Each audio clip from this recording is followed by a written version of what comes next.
right, welcome back to the Last Week This Week podcast. I'm Ian Scott. I'm Zach Huber.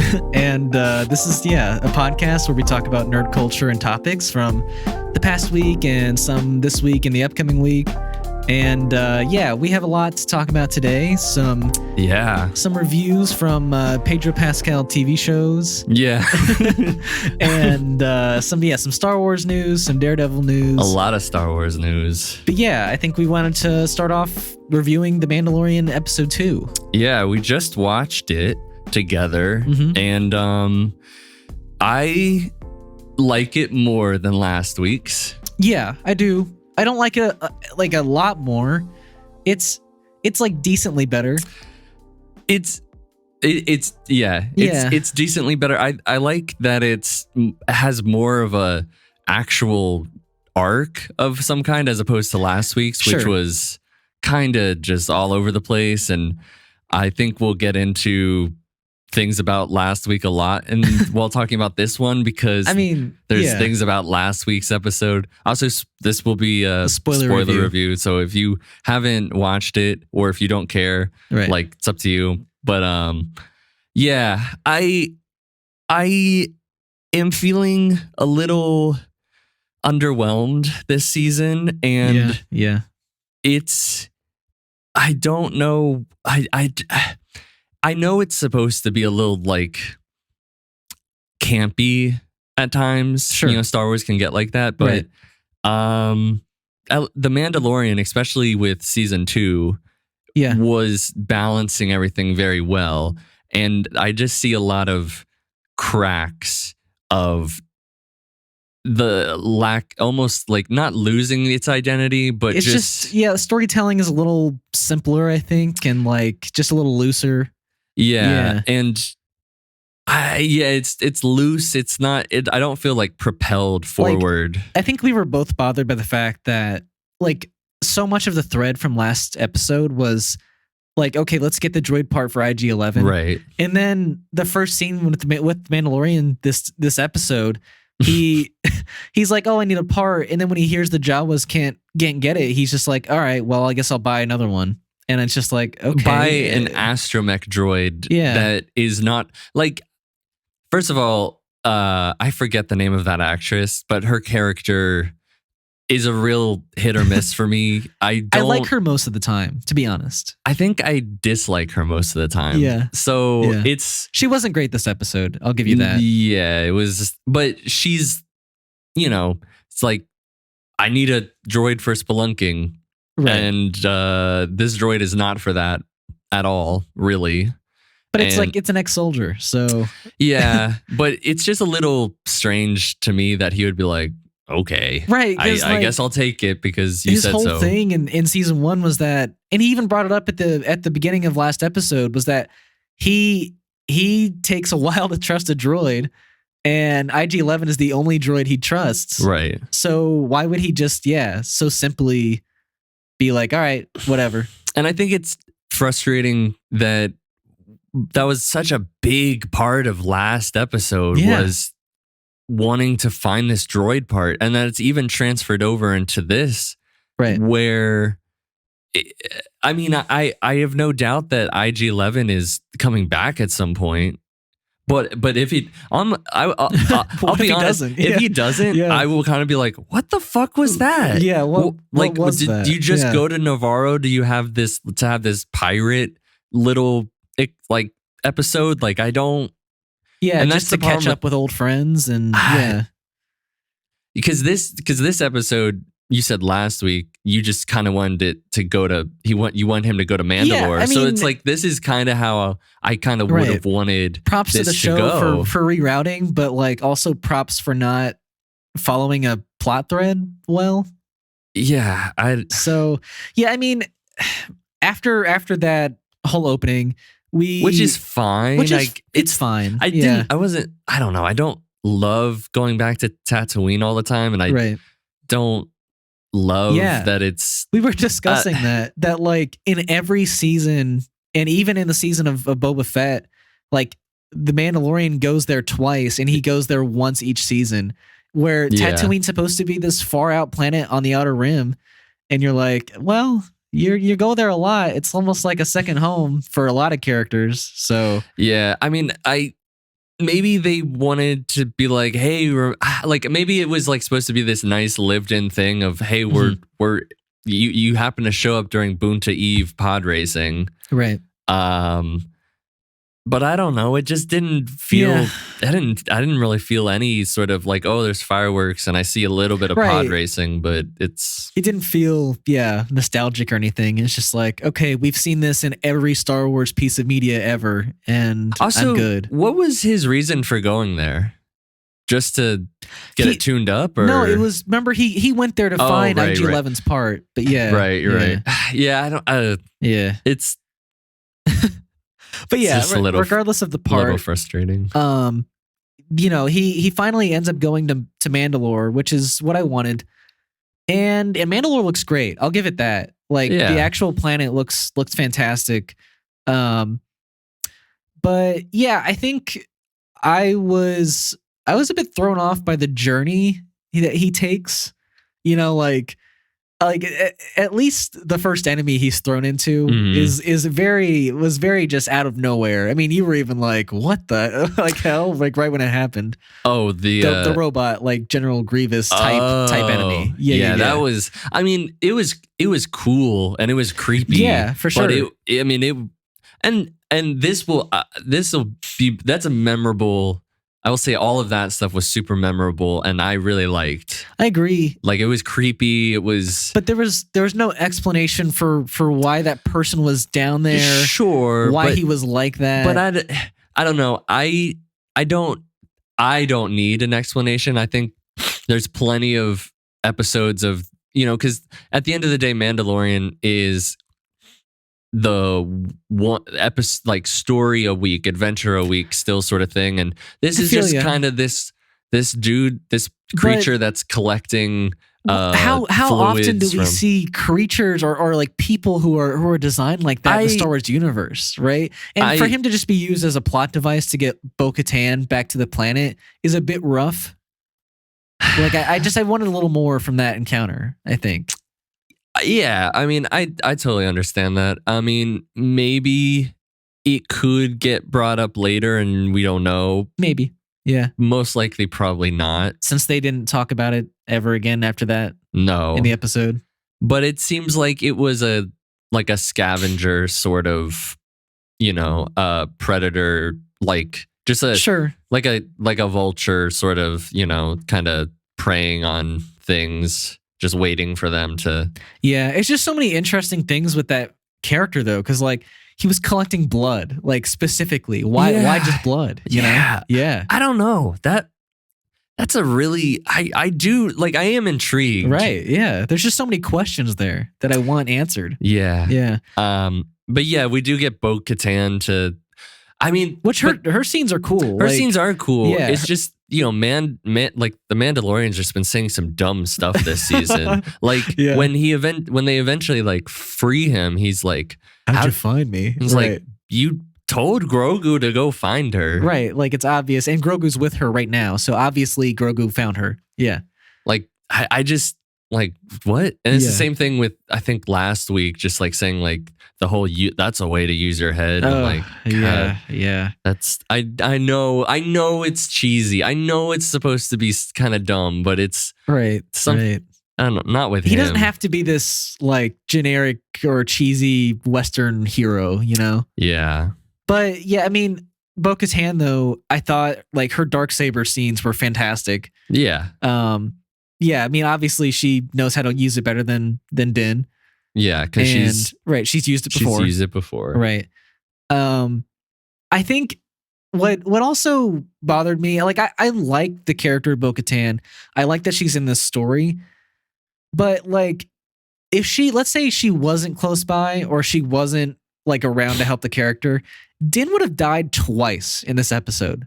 Like he would have just straight up died. Yeah. Yep. And yeah, I mean, I don't know, like maybe let's not have Bo-Katan be like crucial to saving Din twice. And maybe let's have the monster in the what is it? The the lake, waters, the living waters. The living waters, right. So there's a monster that comes out of the waters there and drags Din under, but which is most likely the mythosaur that they passed by on the way up. Well, yeah, or just there's the signal of the Mandalorian. Oh, okay, yeah. Right. But yeah, I mean, he was just when she found him there, he was just lying at the bottom of the thing. Like, why was this thing not still dragging him? Why didn't it not attack him or eat him? I mean, if you want to get into the physics of it all, a beast of that size, unless it was using like dragging him tentacles, that fast, like there would be way bigger ripples in the water. Sure. But I mean, I'm just saying, like, why did the thing just drag him and leave him there? You know, like, it's just like little things like maybe that. Maybe he wanted company. Maybe he was. Yeah, like, sure. Come home, like it's a little like plaything or something. But yeah, maybe. I mean, I agree. I guess that didn't stick out to me. But now that you're saying it, I mean that is something that you don't want your main character to be to have now two in the same episode situations where he's really fully caught trapped. Off guard and trapped and has no way of getting out. And when for most of the time of his show, he's been like the most badass character, been able to help him out, help his own self out in situations. Like, yeah, you had Grogu help him out in like the second episode of the first season, but I don't know. Most of the time, he's got his shit under control. Which I think this is a complaint that people had in the first season. They were like, the Mandalorian's supposed to be like a badass, but we keep seeing him kind of like get his ass kicked. Well, that's the thing, is that I was so happy when we saw him in Boba Fett, because he came in with one of the most badass Star Wars scenes I've ever seen. Yeah, cutting the dude in half. Right, and that's just what I want from this character. Right. I don't want to see him fail tremendously twice in one episode. But I will say that he's not failing because he's inept. Or, you know, he's but he is caught off guard and you could say like he could be more aware, you know? Sure. I mean he could, I guess, but I mean it's a tough one because he really was like ensnared in a trap by this really ridiculous crab creature and we both knew. I was like, how much do you want to bet there's something in that water? And you were just immediately like, yeah, for sure. There's definitely something in the water. Right. I mean, if there was something in the water of that lake in the first episode where they were doing the ritual there, then it just felt. Yeah, season 3 is just, there's something in the water. And I mean, when they literally said, when Bo-Katan said, like, this is where, was it like Mandalore the Great? I don't know. Was like the one that, like, this is where they the trapped first Mandalore came and like trapped the mythosaur that we're based off of. I was like, I wouldn't be surprised. Yeah. I mean, it looks scary. Like it looks cool. It looks like a Kraken. Like it reminded me of the Kraken. It reminded me of, I don't know. Like there's this one movie with who played Bella in Twilight? Kristen Stewart. Yes. There's this one movie where she goes to like the bottom of the ocean and it's the apocalypse. And Cthulhu is there at the end. All right. And it gave me like Cthulhu vibes. Just shit like whenever there's something huge like that in the water, it scares me. Like I don't ever want to go into deep ocean because of it. Because I'm scared of giant squids. We don't know all that's out there. Yeah, there could be anything. So yeah. But back to Mandalore. I think what also bothered me in this episode was that, like, I wanted this journey to like the living waters, but I wanted it way longer than it was. Like after Bo-Katan freed him, it was pretty much just a little montage until we got to the living waters again, or for the first time. And then the episode ends, with him getting dragged up. But I don't know. I guess I just wanted a more fulfilling, longer journey because now he's already bathed himself. He's already redeemed himself after 2 episodes. Yeah. Okay, I guess. Like, I guess that's fine. Yeah, and I guess it felt like the story was get to Mandalore, right, and be cleansed and whatever. And now we've gotten to it in 2 episodes, and it's just like it doesn't feel as dramatic. Like I pointed out, there's things that just weren't as dramatic as you would want. The big thing was I need to make sure that the air is not toxic, right? And there was no music, there was no dramatic pause or anything. It was just R5.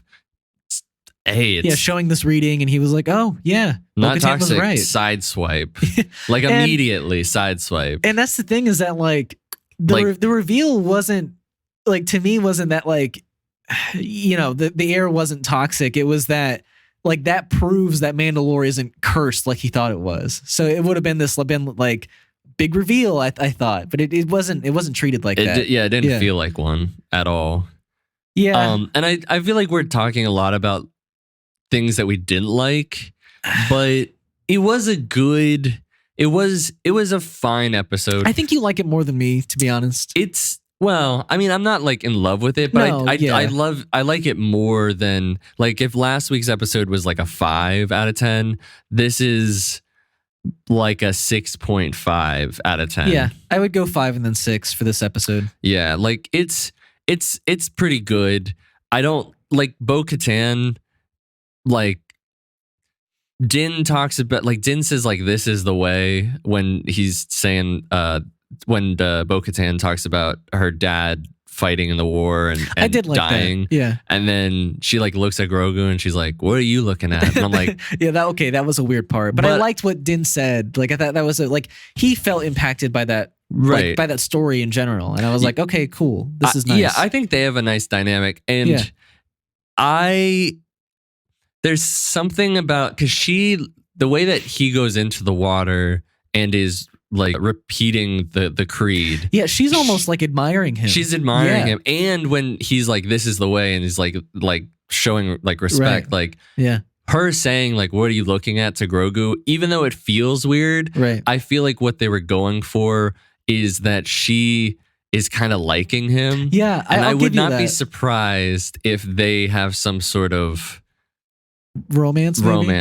Possibly. I think maybe it could also just lead to her having a reinvigorated like passion to like take Mandalore back and like make it this civilization she knew. Yeah. You know, I think maybe that's her motivation.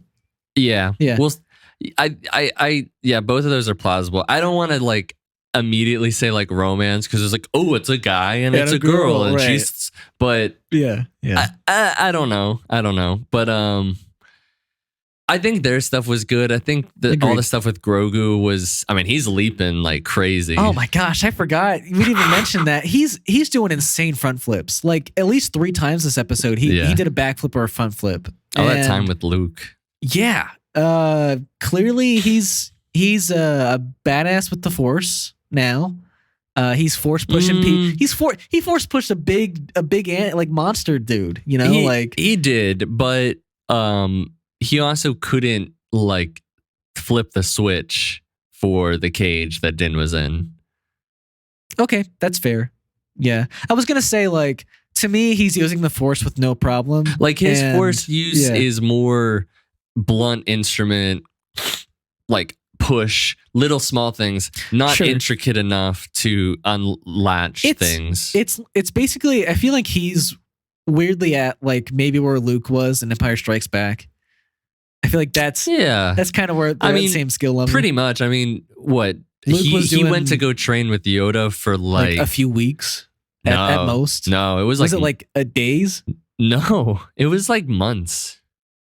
I'm pretty sure it was like, here's the thing. It was like 2 months. I'm pretty sure it wasn't months because I know I'll look it up real quick. They were the other part of that group of Leia, Han, and C-3PO were all like hiding out. I don't think they were hiding out for months, you know? Okay. While it isn't confirmed anywhere in Star Wars canon, Luke spends at least 1 month training with Yoda. Okay. I'll stand corrected. I thought it was 3 weeks. I'm not super far off, but You're not. But And, yeah. and I'm not saying like, and I guess it's not months, but yeah, it was a longer expected. It was a Sure. longer time than I think the movie made it seem like. Right. And I think it makes sense. Like they're saying Grogu spent, I'm going to choose to believe it was a year with Luke. Yeah, a year or so. Yeah. Sure. And yeah, I think that's accurate. Like I think Grogu is obviously his body is less, I guess, acclimated to be using the Force. Like he's a little child, is what I'm saying, right? All like right. Luke's a full grown adult. Yes. It's gonna come, I guess, more natural to, I don't know, somebody who could actually like wield a lightsaber in combat. Yeah. Yeah, right. Yeah. And so I think it taking Grogu a year to get to where Luke was in a month, I'm okay with that. Yeah. Yeah. I'm with you. But besides that, Yeah. I think I'm interested to see how like the rest of the season's story is gonna go. I mean, to be completely honest, I thought that the Yeah. whole thing would be like almost the whole season. the pinnacle, right. the penultimate episode would be like him finally bathing. Agreed. I thought this whole season was his redemption path or arc to get back to the armorer, you know? Yeah, so now I have no idea what's going to happen. which is exciting, Sure. Yeah. but I'll give you that. yeah, I mean next week's going to be kind of I have it's no idea. exciting because I Right. don't know, but I'll I'm give you also that. a bit Yeah. like I don't, Right, know, like- I don't know. Yeah, like what's left for the Mandalorian at this point? Because you know? at Like- least there was a push in the first 2 seasons of where the story was going, because it was we need to get the kid back to whoever. right, because now that he's bathed, he just has to go back to the armorer, Yeah, so he goes back And- to the armor, and then what? and the armorer's like, okay, cool, you're a Mandalorian again, and now What's he's the- right. So now he's just helping that pact. He's and, either maybe and he's helping the training pact Grogu. or he's training Grogu to be a Mandalorian.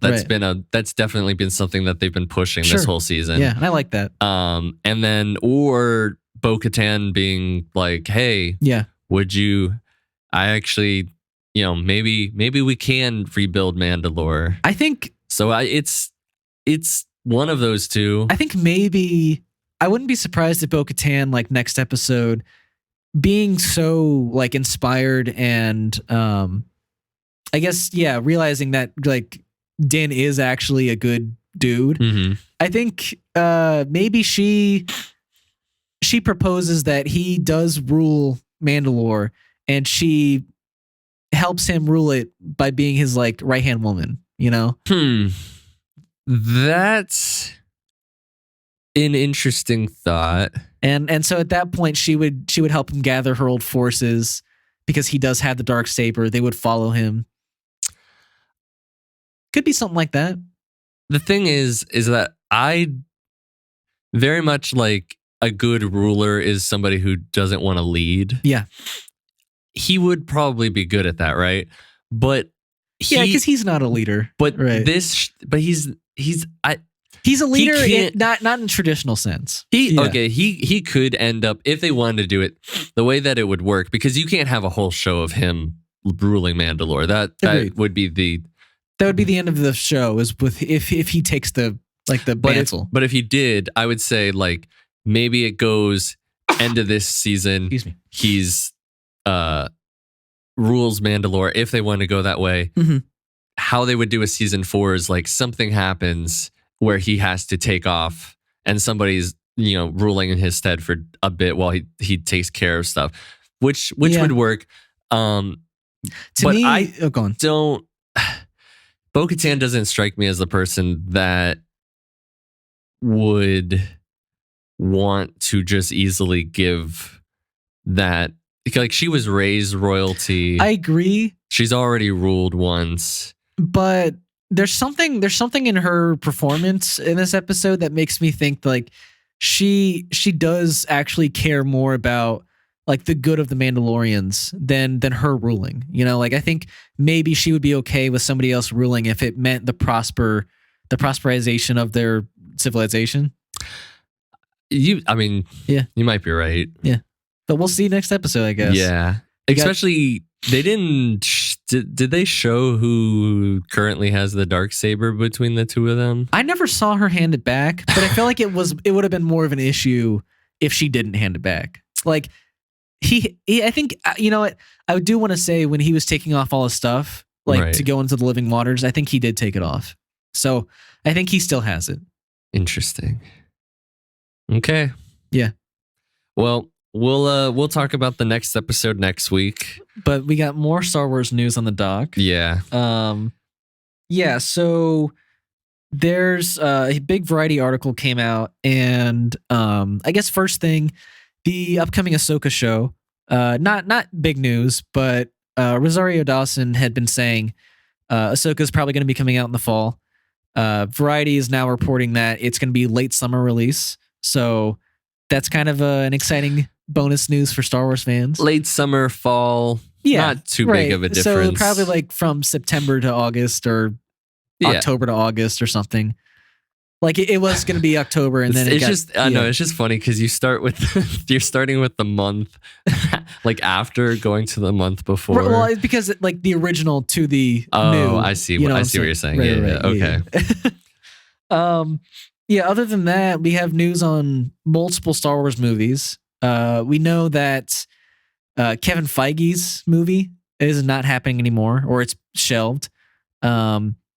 And we know that Patty Jenkins' Rogue Squadron movie is also being shelved. Big surprise. Yeah, well, I do think it's kind of a surprise considering, like, I think it was December she came out and was like, hey, I'm still working on Rogue Squadron. She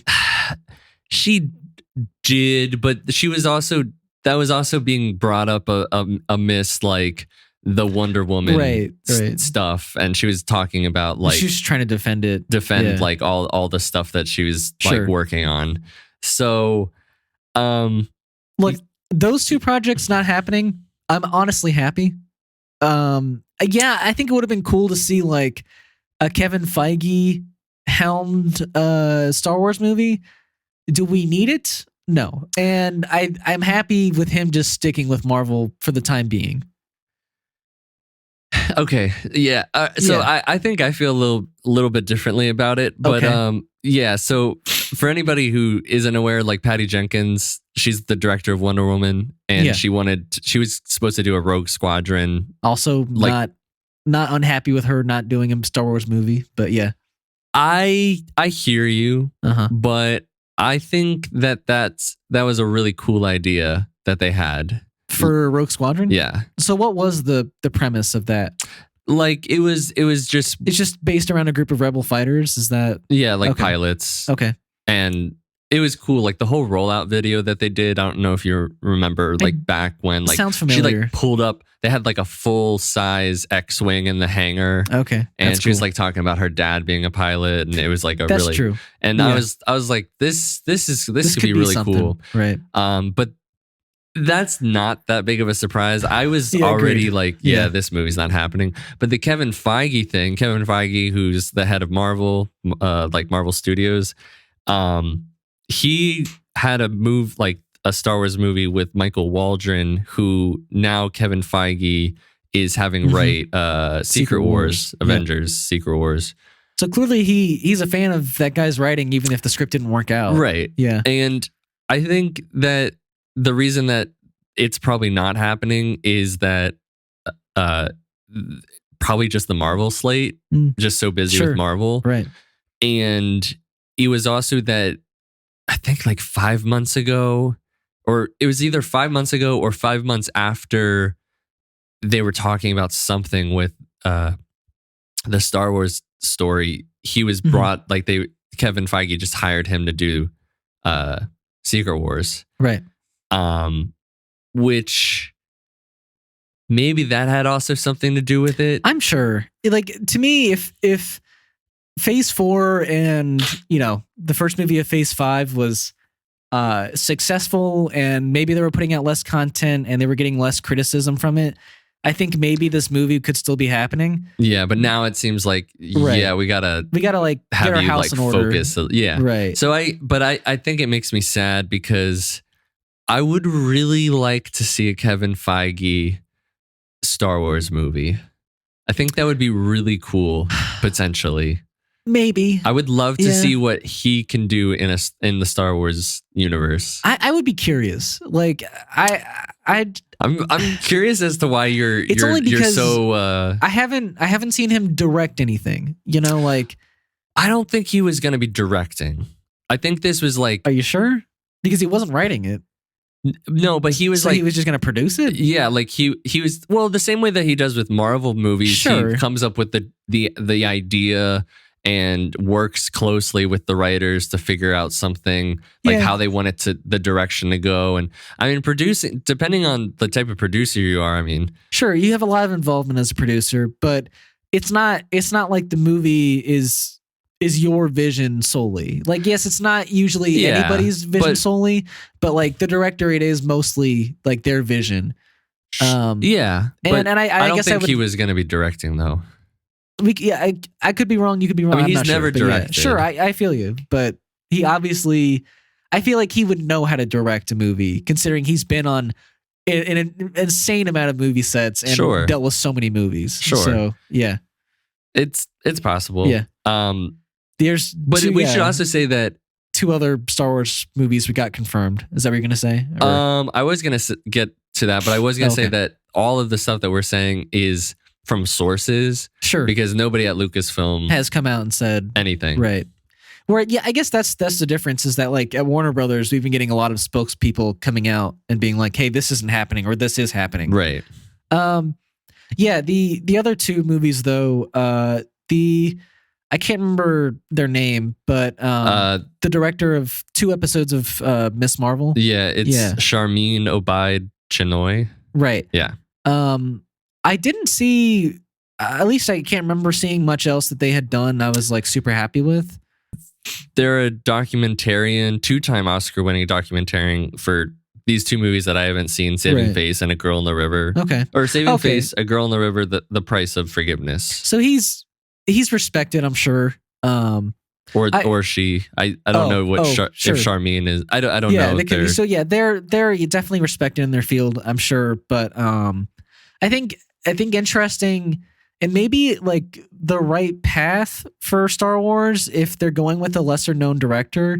That means maybe they like the story that was presented by them. It seems like they are. I think the sources that they had said they are dedicated to this. Okay. So that's exciting. Yeah. Yeah. Because to me, for the longest time, it was like, okay, these people just got a ton of success. Let's get them to direct a Star Wars movie. It was the Game of Thrones writers, and then you had Patty Jenkins and that Ryan really Johnson. rubs me wrong. Like, because that was their whole thing for getting off of Game of Thrones. Well, that and their Netflix deal, but I think both got squandered. Well, now they're working on this science fiction book series called the three part mind, the three mind equation. Is it going to be adapted into a movie? I think it's maybe being adapted into a TV show. Okay. Yeah. Right. Well, good luck, guys. I don't know.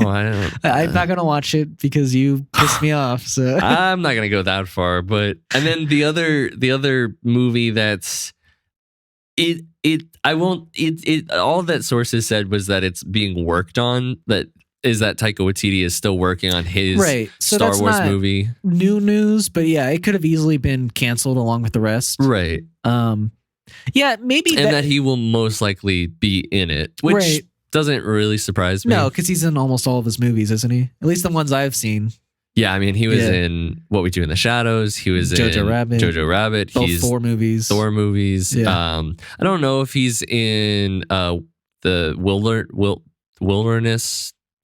There's this other indie movie he did, but I don't know but it doesn't surprise me. They're saying that the next Star Wars movie release date is going to be December 2025, and that could be where that movie ends up taking place. Yeah. I don't know. I think not a bad spot for it. I'm not sure if Taika Waititi Star Wars movie is like the first movie we should be coming back for Star Wars. But well, why do you say that? I think he has a very interesting, maybe specific like filming style and writing style, and I don't know if it's gonna feel like Star Wars when he does a Star Wars movie. I hear you. Yeah, but I would rather have something. I think as long as the surroundings and the milieu of Star Wars is there, I think because like you have Andor and you have Mandalorian, two very different shows, but they're still clearly Star Wars shows. Sure. And I think that the Star Wars franchise could use some new voices because, you know, I would rather have a Star Wars movie by Taika Waititi than movies by J.J. Abrams. Sure, but or just some direct. This report also confirmed that like Rian Johnson's movie is still happening. It hasn't been shelved like the others. Yeah, you know what? That actually was surprising. And so I really think that I don't think that's happening anytime soon. No, though. Agreed. I mean, even the article was like, yeah, he's like currently working on the third Knives Out and the second season of Poker Face. So yeah, clearly he's going to be like a couple or 3 years before he works on a Star Wars movie. Yeah. But that is who I would want to see the next Star Wars movie from. Because I love Rian Johnson. Yeah. He's great. And so is Taika Waititi. And I will argue that Taika Waititi is a better fit for Star Wars than Rian Johnson. I would disagree, but it's only because big surprise to everybody, I'm sure. I love Episode 8 of Star Wars, and Rian Johnson directed that. But do you love the Finn stuff? I do. You do? I do. A lot of people have a problem with that stuff, and I don't really see it. But yeah, I mean that's a debate for another day, I think. And this report also was stating that in April 7th at their Star Wars celebration in London is most likely when we're going to see maybe more movie news. Yeah. But that'll also, we'll see, because they also have to talk about Skeleton Crew. They still have to talk about Ahsoka and the Acolyte. And the Acolyte. Forgot about that. And the second season of Andor. Last season of Andor. They did say that they were going to show, I think, both Andor season 2 and Ahsoka there. Like, I think that's confirmed. So yeah, they got to show Ahsoka. I mean, they're definitely going to show Ahsoka. If it's coming out late summer, then yeah, absolutely. Yeah. So, I guess we'll see. We'll see. Just kind of want something in the form of a Star Wars movie. Yeah. It's been 6 years. I want a Star Wars movie that is big but doesn't tie into the main series, the main Skywalker saga. Yeah, I don't think we're gonna get into the Skywalker saga for. But you know how most stories have kind of included a hint of Mandalorian had Luke come in at the end of season 2. Yeah. It's stuff like that, right? Yeah. But we'll see. Moving on to stuff that's also under the Disney banner. So John Bernthal, who has been in Walking Dead, has been in The Many Saints of Newark, that Sopranos movie that was just okay. It was just okay. Unfortunately. He was a great version of Frank Castle, otherwise known as the Punisher. Yeah. In the Daredevil Netflix series, and also had 2 seasons of The Punisher, which I didn't see. I didn't see any of the. Well, I saw the first 2 episodes of The Punisher. Okay, but they were good episodes. So I've heard they're good. Yeah. But he apparently, through the Hollywood Reporter, it hasn't been confirmed. Right. But considering it's coming through Hollywood Reporter, I will believe that he's coming back for Daredevil Born Again, which is the MCU's 18 episode series for Disney Plus coming up. Now, I had heard a report a long time ago that in the Echo show, that Daredevil would be in it, and that he would be his plot in that would be that he's trying to find an old ally. And So I think a lot of us were expecting Jessica Jones to be that ally. I think there was a lot of people who were thinking that. Right. I think now it's going to be Punisher. I think it seems like that. Right. I think, like that thread is going to tie directly to him being in this, new Daredevil show. I guess I'm kind of confused though, because like with this, we got the news that Deborah Ann Wolf, is that her name? And yes, Deborah Ann Wolf and Eldon Henson. Right. They're not going to be returning as Foggy Nelson and Karen Page, which I thought they were amazing supporting characters for that original show. Yeah, I'm really, really sad that they're not coming back. I agree. And I think that's what's confusing for me is that is it a reboot or is it continuation? Because if it's a reboot. Okay, but it's gotta be. If it's absolutely a reboot. If that rumor though is true about the Echo plot line for Daredevil, then like how is he an old ally to Daredevil? Are they gonna write in a new origin for that meeting? Probably. Man, that's so upsetting. Like, but I mean, there's just to throw away all that like great written history. It's just a bummer. Well, it could still be similar. It's just it's just not like we can infer all of the same. Like we can infer their history, just like that. We know that there's a history between Daredevil and Kingpin. Yeah, but you can't have it with the Netflix series. Like they are different characters. They are all just similar. Yeah. But here's the thing. In like John talked to the Hollywood Reporter back in 2021, and he was saying, I think if there's any let up on that, he's talking about like the Punisher character. I think if there's any let up on that character, you do a disservice to the character, to every iteration of the character, to every comic book that's come before, and to all of the unbelievable fans of the character. This character means so much to people in the military. So like I said before, it's not about whether you do the character, it's about whether you can do it right. And I'm only interested in doing it right. Okay. And I don't know what to take from that because I am of the opinion that this is going to be a very less violent Punisher. Yeah, for sure. Which doesn't necessarily mean that you can't, quote unquote, do it right. But I mean, from what he's talking about, I don't know how it sounds like he's literally saying like you can't let up. He literally says you can't let up on that character. So I have no doubt that he'll be doing like bad things and killing people, but I don't know if we'll see the violence. So maybe that's just a thing that we have to accept. Right. I mean, but to me though, I believe John Barenthal when he says that. I don't think he would return to this role if he didn't believe that like the Punisher could be the Punisher. And so like maybe we're gonna get a lighter version like in Daredevil where he's a smaller role maybe in a few episodes, and then later on afterwards he'll get his own movie or show, and he'll be able to be his true self because Deadpool is getting an R rating, so this could easily get an R rating somewhere else. It's just Daredevil won't be R, No. I mean, you could be right, but I honestly think the only reason that Daredevil is rated R is because it was successful under Fox, and if they changed it to PG-13, it would lose like all of the reason why the original movie was R.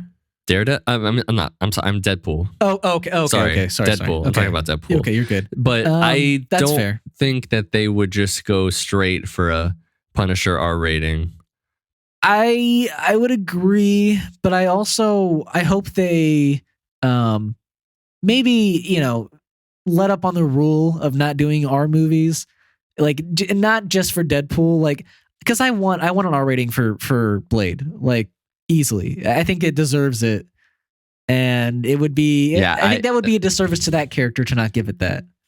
Yeah, was the original Blade R? I think it was. Yeah, I mean, it's like when you're dealing with blood. Right. Like, what do you... Yeah. You kind of... I mean, it's a vampire. Right. A vampire slayer with a sword. Like, you have to... Yeah. You have to show that stuff. So, I think it's cool that he's gonna play Punisher. He's a great Agreed. version of Punisher. Yeah. I'm excited to have that character come into the MCU.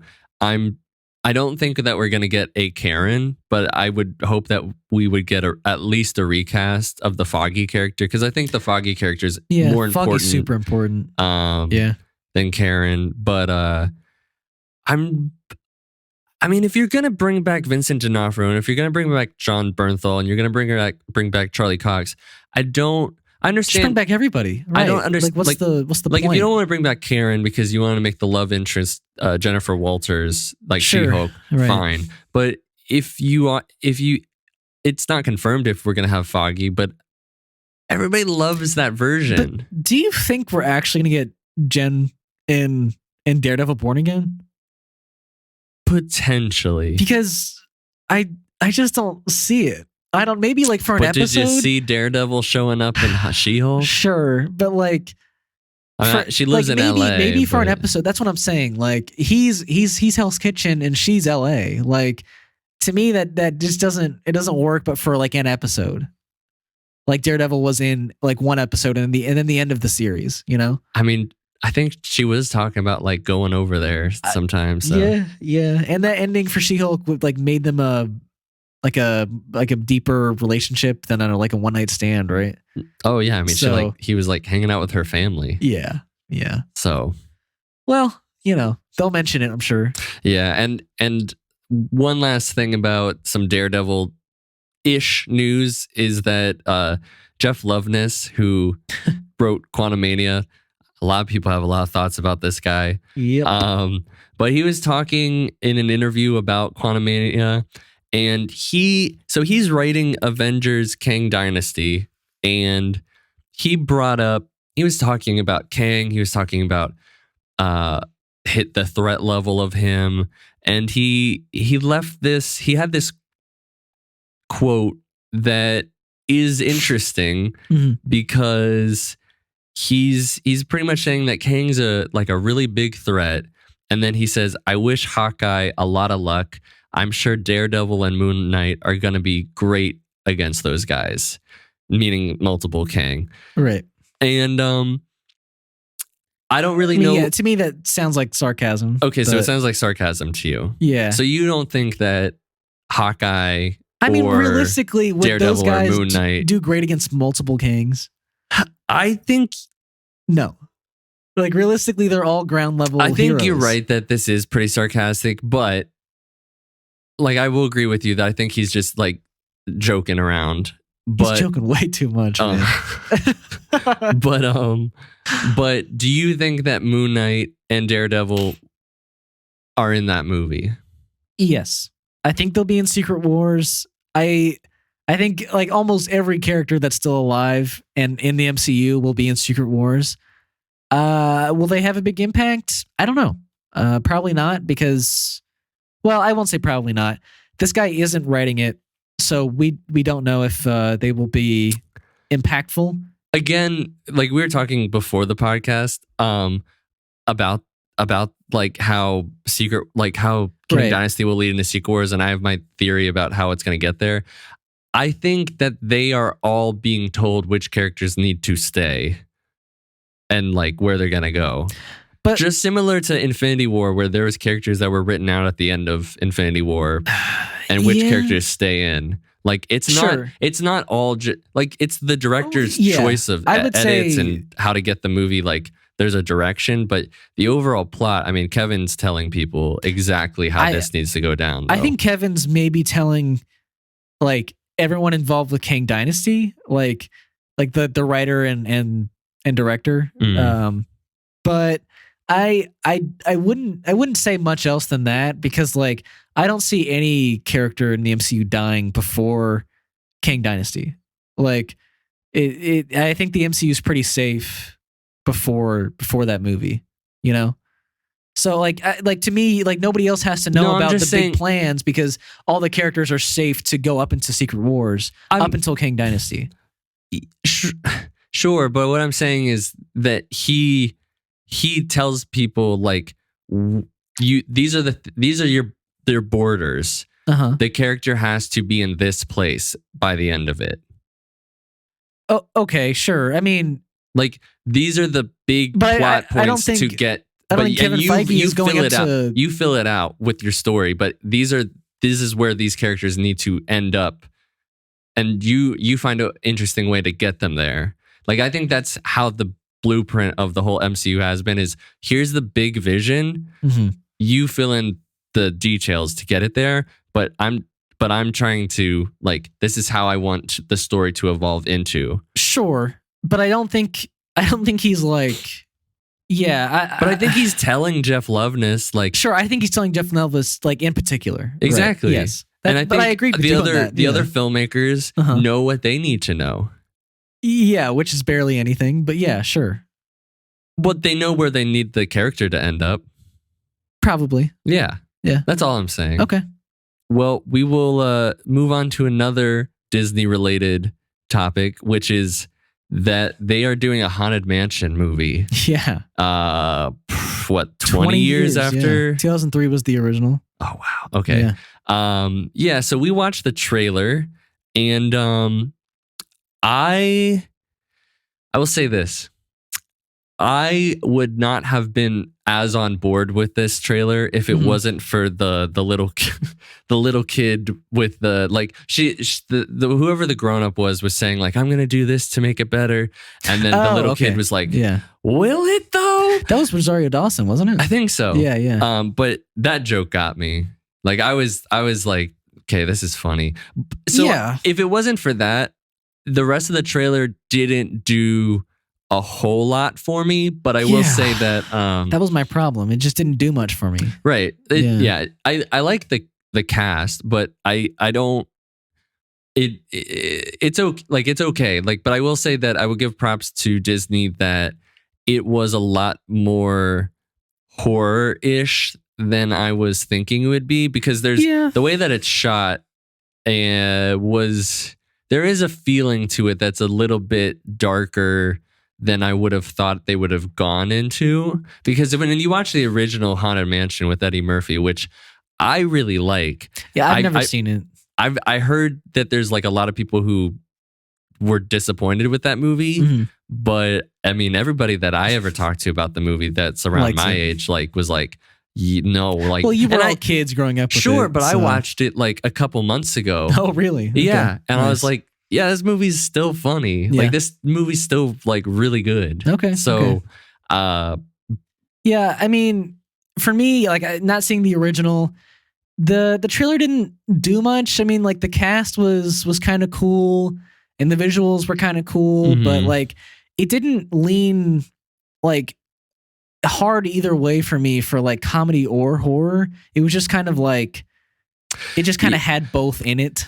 Yeah, I mean, there's no like jokes besides the one at the very beginning that I mentioned that really did anything for me. Like, like the Owen Wilson bit at the end was like, "Well, I'm gonna make him deader." I was like, "Yeah, okay, yeah." So it looks. I'll watch fine. it. It's a little interesting that I think they switched out the release for this with the Marvels.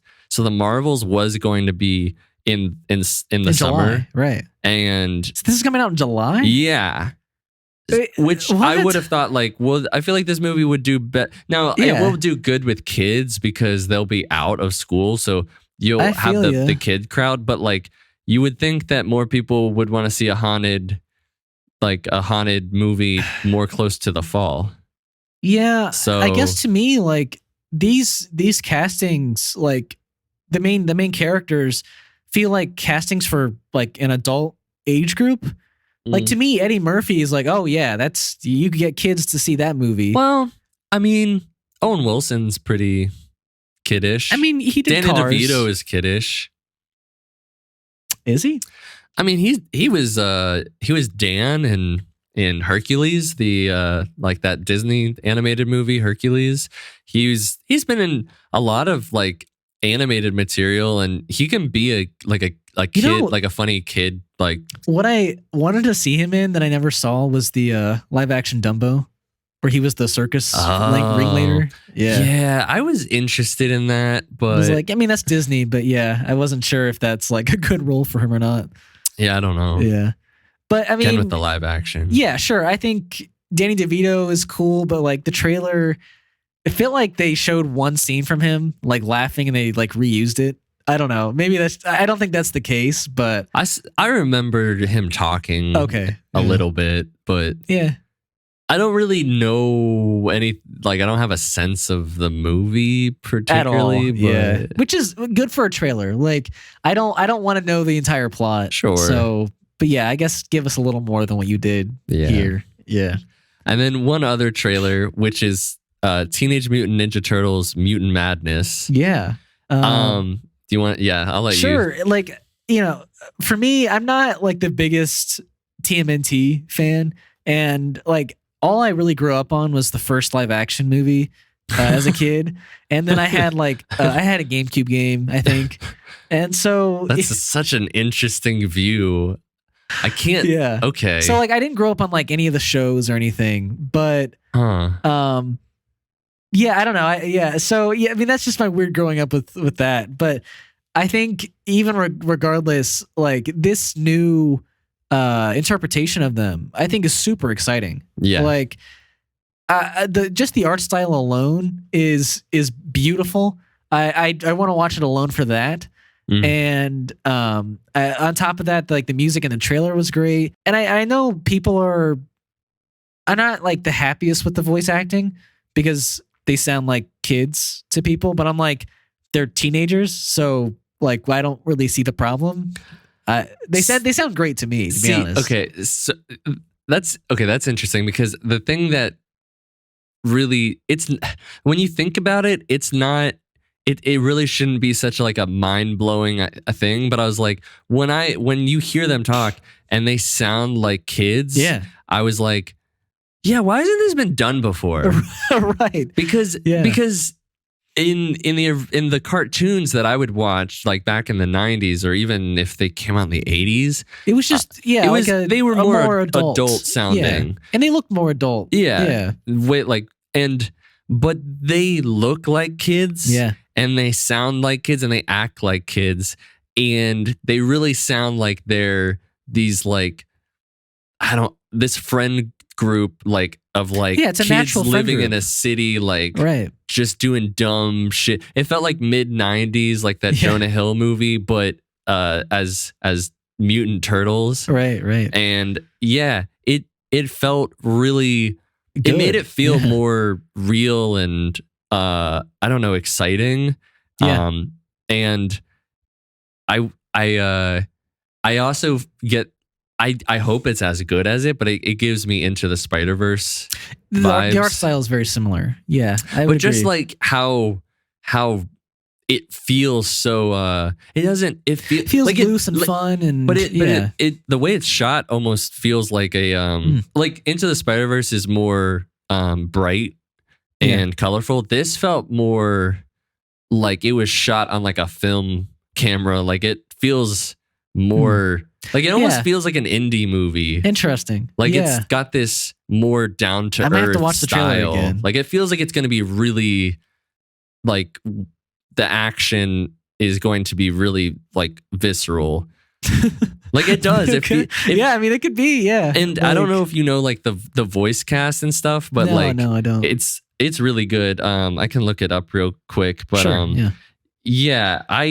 I saw a picture of the 4 kids recently, I think at the premiere or something. Yeah, they're I'm not as familiar with like all of them. I don't know if they've like acted in. They might be other new things. actors, right? But besides like the kids, you have John Cena as Rocksteady, Jackie Chan as Splinter. You got Ice Cube in there. Okay. You have Post Malone. You have Seth Rogen as Bebop. Paul Rudd, Maya Rudolph. Seth Rogen doesn't surprise me. I mean, it's his movie, right? Yeah. And the pulls that they have for like Giancarlo Esposito is Baxter Stockman. Okay, so like, all right. It's just interesting the the star-studded cast. Yeah. Well, that, but also the characters that are gonna be in this movie is really interesting, because I expect a Bebop and I expect a Rocksteady and I expect a Splinter.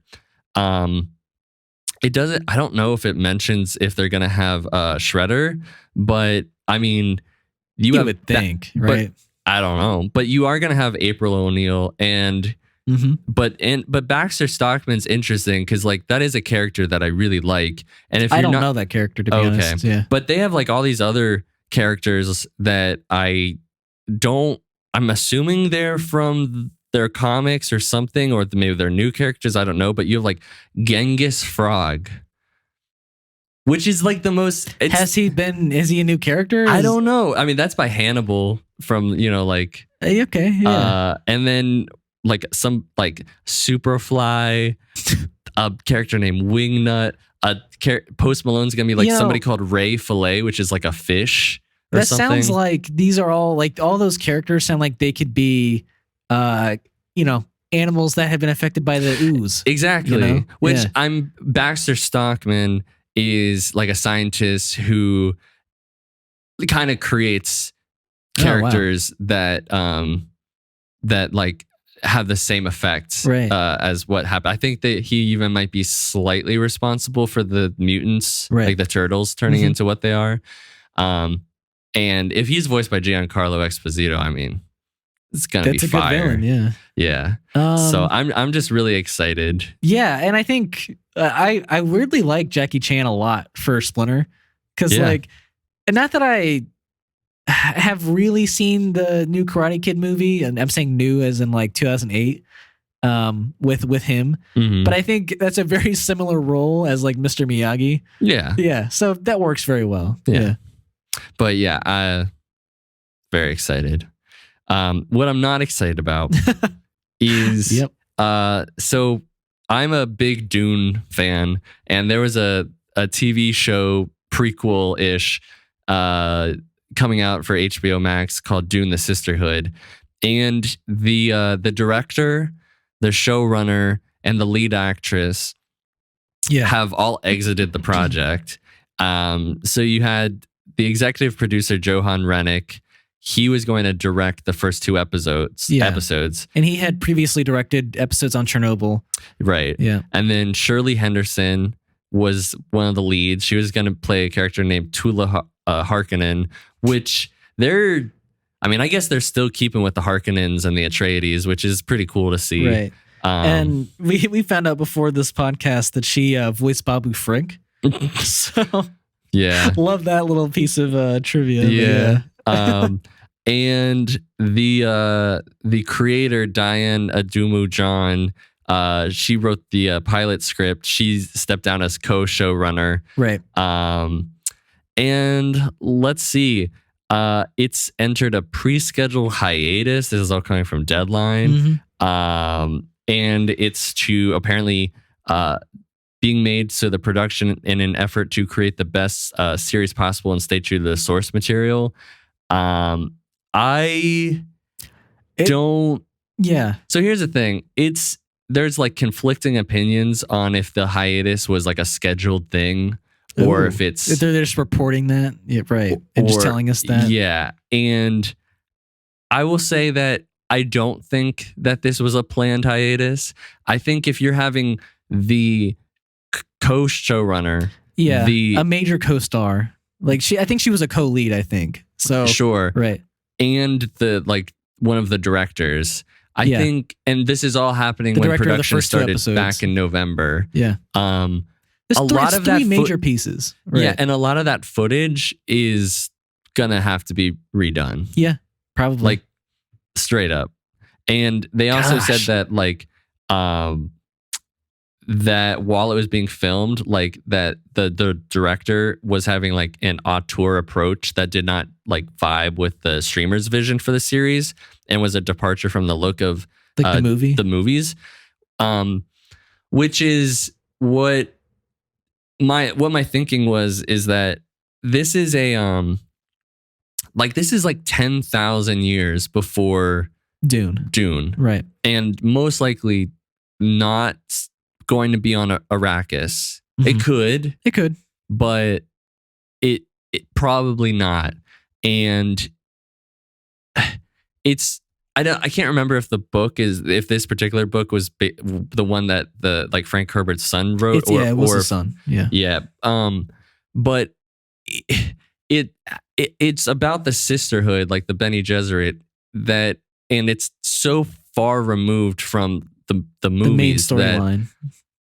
I wonder, because I think this got greenlit before the Warner Brothers Discovery merger. I think it did. Yeah. I wonder if this is now like, hey, maybe we don't do this because.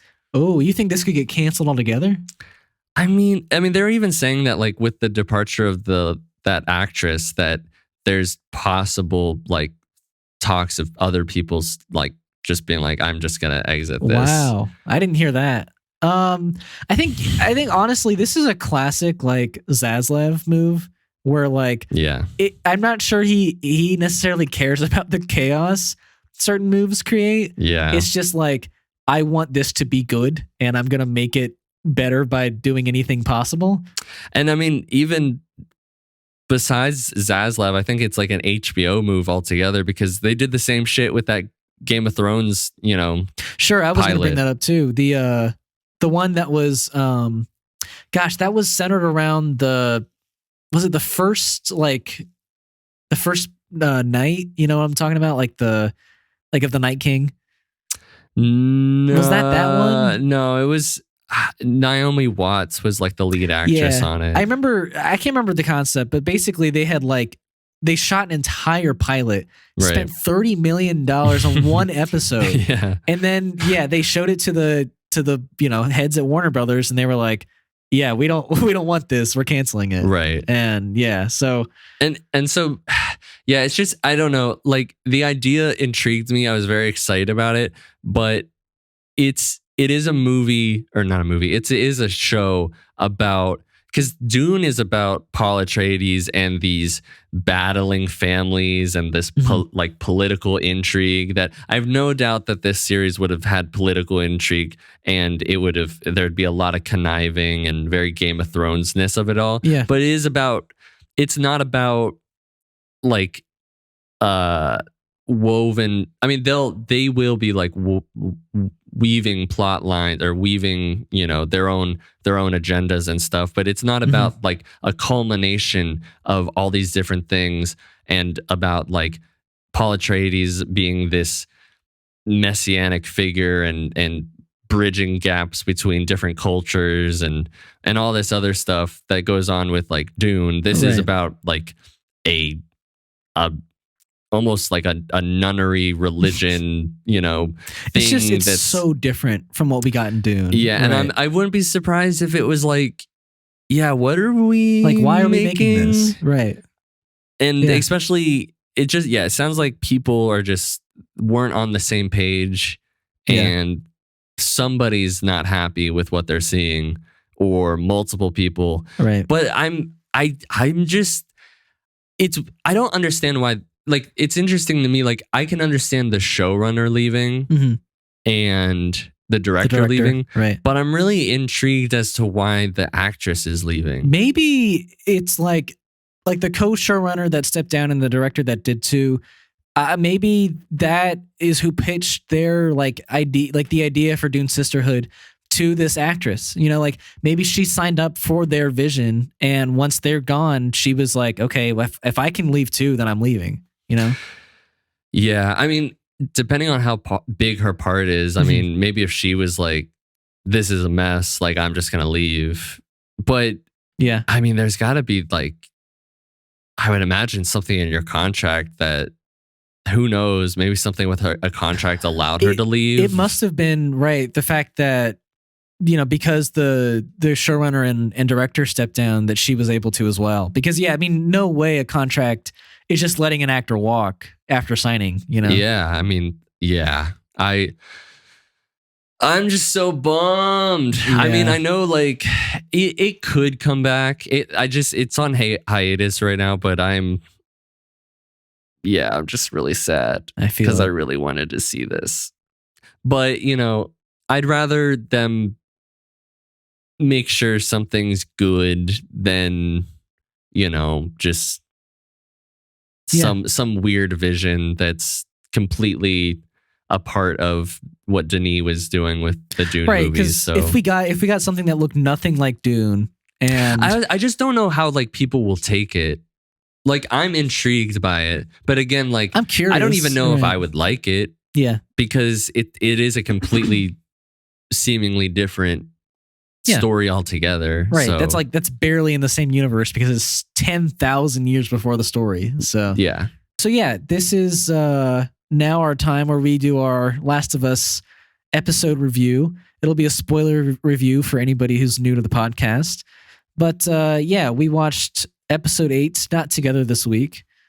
But yeah, I honestly couldn't have been happier with this episode. It was, man, it was so beautiful. It was honestly everything I was wanting from like a solo Ellie story. Mm-hmm. Just yeah, her tenacity, her way to fight through all of it was amazing. And the antagonist of the episode, holy shit, David was amazing too. So yeah, the whole episode was great. Yeah. This episode kicked ass, and it kicked my ass because I was at the end of it. I was covering half the time. I was like covering my face in my blanket. Yeah. And like also on the edge of ugly crying. Yeah, man. Oh my gosh. That ending was so emotional. The way she fights Joel, it's heartbreaking. I mean, but even like the part that really like got me was how like just the way that she was just so angry and scared and like just losing her shit, like when she's beating him with the machete. Yeah. Like it's heartbreaking. Yeah. Like that's what was getting me. And then the stuff with Joel for like that's what got me, but yeah. But yeah, the stuff when she's just like losing it like that, that I don't do well with. Yeah, I feel you. When like, a character just loses all of their emotions. But especially like with the subject matter that was going on, because there's a similar thing that happens in the last duel. Really? Okay. Yeah, that like I was. Yeah, you don't love either. I was like crying. I was like, I can't. Yeah, I can't right now. Yeah. No, she just. I mean, she was incredible. But what's the name of the main villain? David. Mm-hmm. Who does the guy that voices Joel in the game? Troy Baker. He voiced James, his like right hand man. Okay, right. Wait, not voice. He played James. Right. Yeah. David from just the start of the episode. Yeah. All throughout, I was texting one of my friends. She was watching it, and we were talking. Just that was the first thing she brought up was like he was incredible. Yeah. Like because even though I had seen this entire like arc because I played the game, I was so happy like and kind of thrown off by how like pleasantly nice he was at the start. Is he not like that in the game? I would say you get a little bit of a creepier vibe at the start than you do in this one, because for a while you just get the impression that David is just like he's a God-loving like leader of this large group who just wants to get food and feed his people, and that's all you're led to believe until like halfway through and shit just starts getting uncovered. And it's you know what it is? It's right when he hits the girl.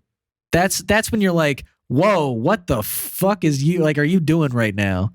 Yeah. Yeah, and that he was having relations with that girl. No. Oh, gosh. I didn't even think about that, bro. I'm pretty sure. It wasn't hinted at, though. I mean, But yeah, if he wanted to do that with sitting Ellie, at the then... table and was like, you may think that you don't have a father, but you do, and you will like. Well, to me, that was just a scare tactic for everybody, right? Like he's like, oh, I'm the father of like, I'm your religious leader. And I hope you're right. You all have a father. I hope you're right that he wasn't doing that. But that would be awful. I don't know, but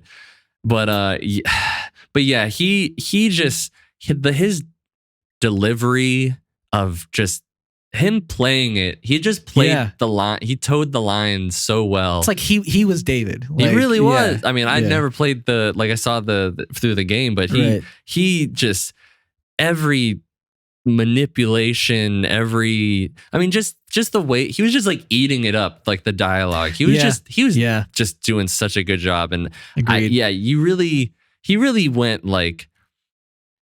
And they had to make you like absolutely just like hate him at the end, because then he gets to be all like super villainous. Yeah. He like crushed it. And he had been in I was wondering what he was in, and he was in like El Camino. I think he was like one of the gang members in that. Oh my gosh, you're right. Yeah, that he is familiar. Holy crap. Yeah. Wow. He was in like El Camino. He was because he's in that final scene where they duel. Exactly. Yeah. Wow. That's cool. Yeah. So he plays pieces of crap. That's cool. I mean, yeah. I mean, it makes sense. That is something that I always think about with actors. It's like you're being casted as like somebody who's shitty, morally bad person. As like how do people feel about that? Right. Like, and do they look in the mirror if that's their niche in acting? Like, what is that? Yeah. Yeah. Like he was in one of the X-Men movies. He was in a Jason Bourne movie. So not pretty good roles. Yeah. But I think I would assume that after this role, like I would not be surprised if he gets some calls. Yeah. Some big movies for sure. Also, oh my God. This episode was exactly like I was talking to my coworker and I was like, I really love this show, but we got like 2 episodes left, and I feel like it's like bigger things need to be happening. And like, this episode and fucking Joel, man. Joel was brutal this episode, man. And I get it. Like these people were trying to kill you and kidnapped Ellie. Like I totally get it. But he was like a villain in this episode. I know. Yeah. He was gonna pop that kneecap off. Yeah, but then just gutted the guy anyways. And he's like, don't worry, I believe you. I believed him. Man, that line. Oh, wow. Yeah. He needed to be that though. Like for Ellie, Yeah. And this is we were I said while we were watching Mandalorian, like, because Mandalorian this past week's one, he's like knocked down and needs to get like, recover. And that's another another Pedro Pascal show where he's just getting medicine. And funny that the 2 shows we're reviewing are both Pedro Pascal. Yeah. And it's funny that he's like and a dad, all over my TikTok, and I don't know when that happened, but it did. Yeah. Well, I mean, I think The Last of Us is when that happened. Yeah.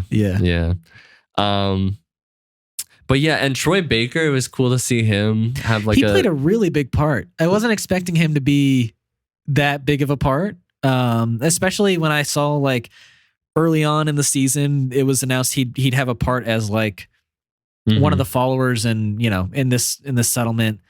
I thought he was just gonna get like a couple lines and that would be it. But he was like full on right hand man, and I thought he was like he had a great moment where he was the one who shot Ellie's horse.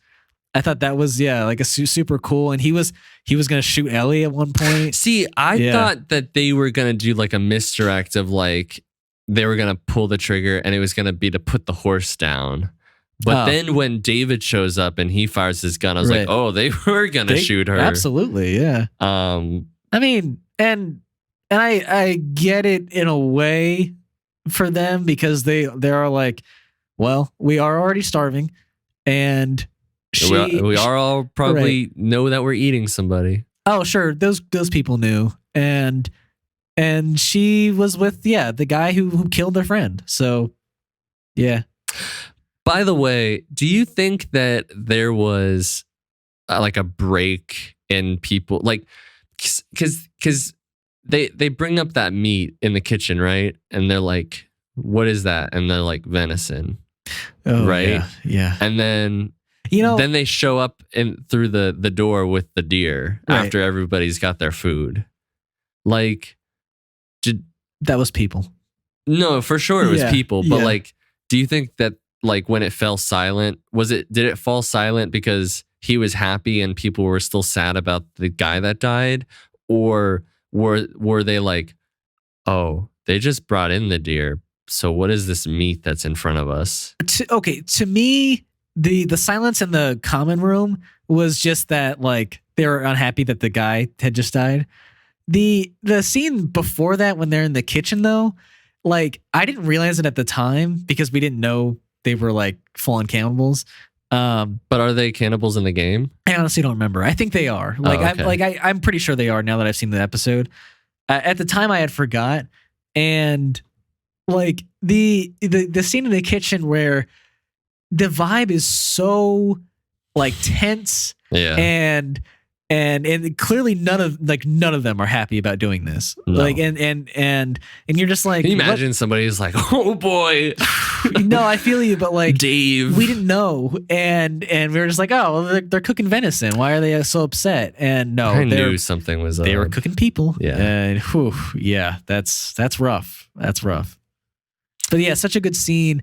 Looking back, knowing the context now, maybe there'll be like an Until Dawn crossover where all those people just turn into Wendigos. Actually, don't know what that is. Never mind. Okay, all right. I mean, guess I gotta play Until Dawn. You're probably never gonna play Until Dawn, right? Unless my roommate Manny gets it and we play it together, then probably not. Okay, well, never mind. There's just like a cannibalism involved.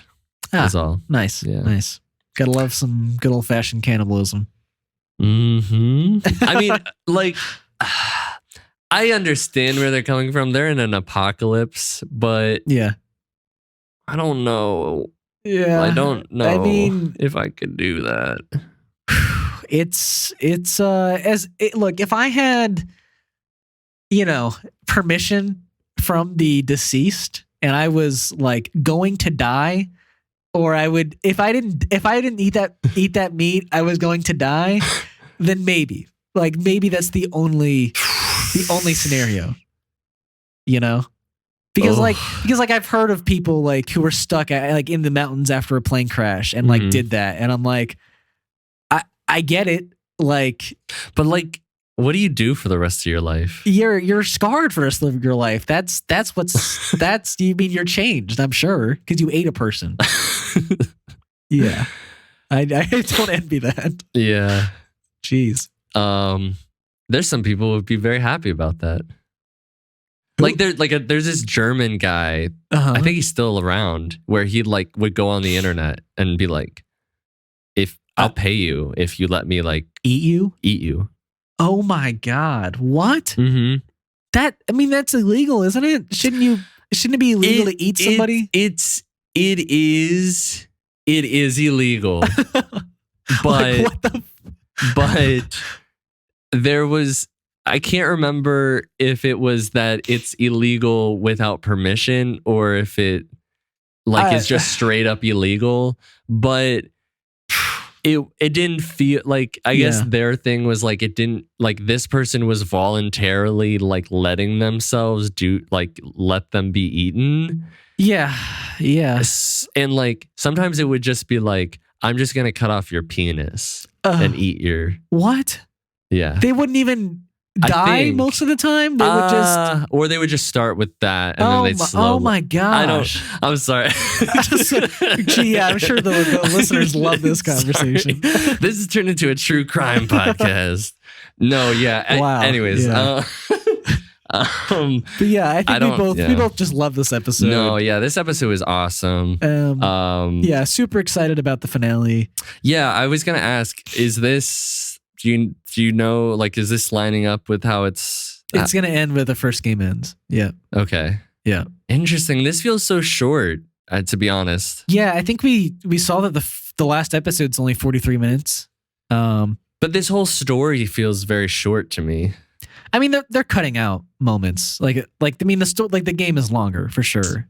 Like, you know, and I can't remember everything that they've cut out, but I think even if like the show only being 9 episodes and being this kind of short, the passage of time feels real, like throughout it, and like the time skip felt real.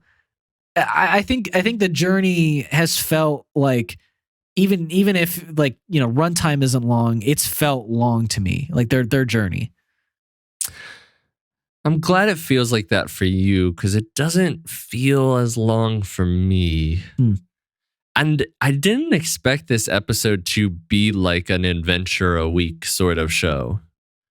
You know, like the first episode is the outbreak, and then the 20 years later, and then the second episode is the like horror, like right, and then around. It ends with Tess's death. Yeah, and then the third one is just Bill and Frank, and then the fourth one is going into Kansas City, right, and the fifth one is focused around Sam and Henry, and then the sixth one was going up to. So it's like, yeah, it was just like, but it felt like, you know, it's all these have been like little mini stories. Right. Like, I mean, this is their adventure. This is their time where they met the cannibal cult with the pedophilic preacher. Like in a journey movie in an apocalypse, I feel like the journey has to be about like the people you meet along the way. You know, like and it is like a story of the week kind of show in the way that like you like. A new character shines every week. I don't think it's necessarily like the Mandalorian, where it's like a whole new story. Yeah. But yeah, I feel you. It does have that kind of feel. I would almost, I'm sure somebody could do it, but I really love it as a show, but I would have loved to see this as a movie. Yeah, I wouldn't have liked that. It can't be done in movie length. I would argue that it could. With the right person. You would have to cut out so much. Or just do it faster.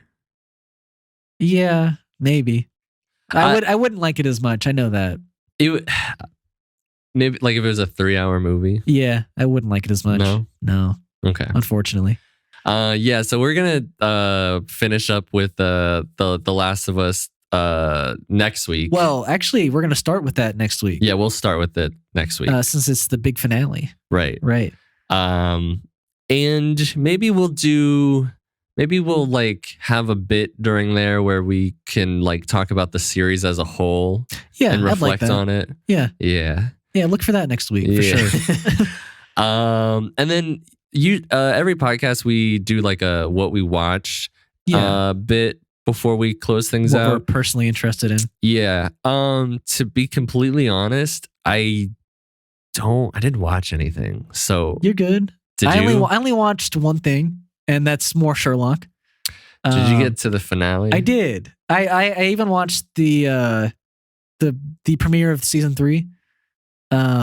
Okay. So yeah, I'm surprised you like that one more than the season 1 finale, because you like it less. I do. Huh? Why? I think like it's a really strong finale, and it's so tense. Right. The way everything goes down is great with Moriarty. I think I don't know what it was for me. It's not like I dislike it at all. It's just that I knew he didn't die, right? Because there's 2 more seasons after this. But Sherlock. Right, it's Sherlock at the end of season 2. Like, yes. I knew he didn't die. But I guess that was the thing. I was like, in my mind, there's no possible way like this stunt he could have survived this stunt. But there was okay. I'll give you that. It is a pretty it's ridiculous crazy. stunt, right? But yeah, well, so I think maybe explain to people who are listening. Yeah, so basically, the stunt. Yeah, I mean, he's at the top of this building, and the only way he can save the people he cares about is by jumping off a building and having the assassins around him see that he jumped. Right. So that they don't kill the people that he likes or loves. And so, yeah, he pretty much, has John Watson, his friend, like stand in a specific spot and like watch him. And he just straight up jumps off the roof and traumatizes the fuck out of John. Yeah. And I mean, and in the finale, you're led to believe like he actually jumped. That's his body bleeding at the bottom. Mm-hmm. Moriarty shot himself. Yeah, that's another thing I'll get into. Okay. But yeah, and then in season 3, episode 1, gosh, am I already forgetting? They revealed it so many times how he like survived that I'm forgetting how he actually did. Yeah, there was like multiple different explanations they give. Yeah. But yeah, I mean, which to be honest, I don't think they ever give a concrete answer. Oh, so they don't ever. Okay, cool. Yeah, that's like great. So yeah, I guess for me that was my weak point with like how season 3 started is that like we are now gone of Moriarty. Like Moriarty's, at least I think he's done because he fucking shot himself in the mouth. And yeah, like the first half of the episode is just kind of like getting us back to where Sherlock is, and I don't know, we're kind of led to, believe there's another mystery man who, for some reason, like tried to kill John in that burning fire, and that's the thread we're gonna follow for season 3. But I don't know. It was a weaker premiere for me. Yeah, and I know what's going on, and it bummed me out that. And yes, if Moriarty comes back, I'll be super happy. But I don't know how that's possible because I saw him shot himself in the mouth. But yeah, I'm disappointed that he just died. Like he just died at the end of season 2, and I was like, well, I expected so much more from Moriarty. But I also was kind of like it not that it impacted me, but I was like, wow. The fact that they created a villain who was so like crazy enough to like at all costs like to screw with Sherlock, he had to kill himself and he was okay with doing it. Yeah. And I was like, okay, all right, that's crazy, but props to the writing. So yeah. Yeah, I will say that back when I was watching, I was equally disappointed, but I was impressed with that they did it. Right. And maybe as like an adult, I could rewatch it and be a little bit more frustrated, but I just loved how much they were like, no, I did this, John. You see, I was blah, blah, blah, blah, blah, blah, blah. Right. And John's like going to therapy. He's like, my best friend died right in front of me. I loved how angry he was because I would have been that angry too. He like punched him, didn't he? Multiple times. Yeah. He even like headbutt him. Yeah. He's got does he have a mustache now? He did for like the first half of the episode. Yeah. Yeah. I love his new girlfriend. That's great. Mm-hmm. And I know just from the like IMDb credits that like they get married. So yes. So that's cool. The next episode that you're gonna watch is my favorite. No way. Okay. Awesome. Now we are on the episode 2, season 3, and it's when they get married. Oh wow. Awesome. Well, I'm very, very excited then. Yeah. But yeah, Sherlock's been great. I think the first season is my favorite still. But yeah, season 2 was great. So no complaints, really. Cool. Yeah. And then also usually each week I'll do like music recommendations, but again, I'm so you've been busy. super busy. I'm busy, so I don't have any. So we have a whole list. We got like 9 or 10 playlists. So if you want to check out some music, go to any of our past podcasts. Yeah. Right. It's on Spotify Link and in Apple description. Music, blah, blah, blah, blah, blah. So But yeah, we always want to say thank you for listening. I didn't say watching this week. Are you surprised? Yes. Yeah. Did you make like a mental note? I did. Yeah. And yeah, so this is a wonderful episode 12 that you've just listened to. And yeah, thank you for watching watching that. I just did it subconsciously. So yeah, if you want to listen to more stuff, if you want to listen to more of our stuff in the future, we're Last Week This Week on Spotify, Apple Podcasts, and Podbean. If you want to check us out on our social media, we are Last Week This Week Pod on Instagram and TikTok and YouTube. And if you like what you just listened to and want to support us, a like or comment or rating on any of those platforms would be super appreciated. Yeah, we would love.